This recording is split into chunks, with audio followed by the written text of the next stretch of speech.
جب امام جو ہے وہ خطبہ ختم کر رہا ہو تو لوگ مسجد میں آ رہے ہوتے ہیں اور پھر بہت جلدی نکلنے کی ہوتی ہے. امام کے منبر پر بیٹھنے سے قبل مسجد میں آنے کا رجحان پیدا کرنا چاہیے.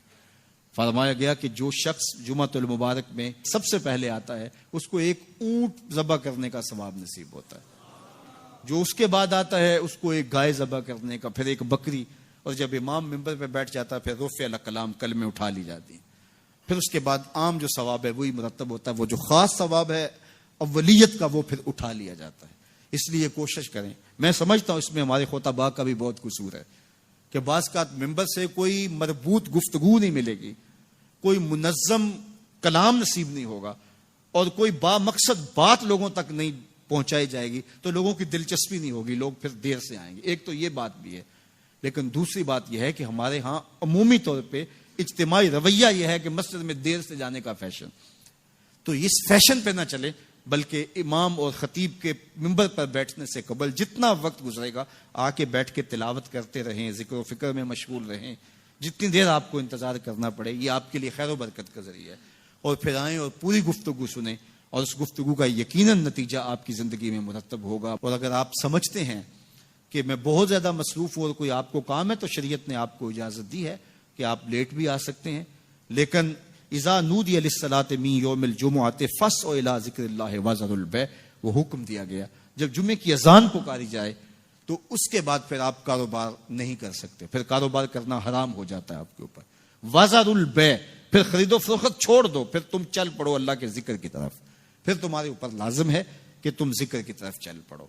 تو اس لیے اس سہولت سے ہمیں فائدہ حاصل کرنا چاہیے کہ اگر ہم خطبہ پہلا چھوڑتے ہیں اور دوسری اذان یہ اذان ہے جس کے بعد کاروبار کرنا حرام ہے، اذان ثانی ہے، یہ سہولت کے لیے یہ پہلا وقت اجمیوں کے لیے ہے تاکہ جو ہے وہ اردو میں یا اپنی زبان میں اجمی زبان میں بھی کچھ کلام سن سکیں. تو اس لیے ہمیں یہ سہولت دی گئی ہے، وہ بہت ضروری کام ہو. تو دین سیکھنے کا یہ کتنا خوبصورت موقع ہے. ہر جمعے آپ کو کسی نہ کسی موضوع پہ ایک خطیب لیکچر دیتا ہے، بات سناتا ہے، اور ایک موضوع پر مختلف احادیث قرآنی آیات کو پڑھ کے مطالعہ کر کے نتیجہ نکال کے آدھے گھنٹے میں پونے گھنٹے میں آپ تک ایک پورا میسج ڈلیور کرتا ہے. تو اس لیے اس کو بھرپور حاصل کرنے کے لیے اور اپنی نسلوں کو دین سے جوڑنے کے لیے یہ اسلام آج بھی بہت سارے مشقتیں اور بہت ساری سازشوں کے باوجود یہ قائم ہے، اس لیے کہ اس نے خوبصورت ہمیں نظم دیا ہے. محلے کی سطح پہ 5 گانا نماز ہے، علاقے کی سطح پہ جمعہ ہے، سالانہ شہر کی سطح پر 2 عید کے اجتماع ہیں اور عالمی سطح پہ حج کا اجتماع ہے.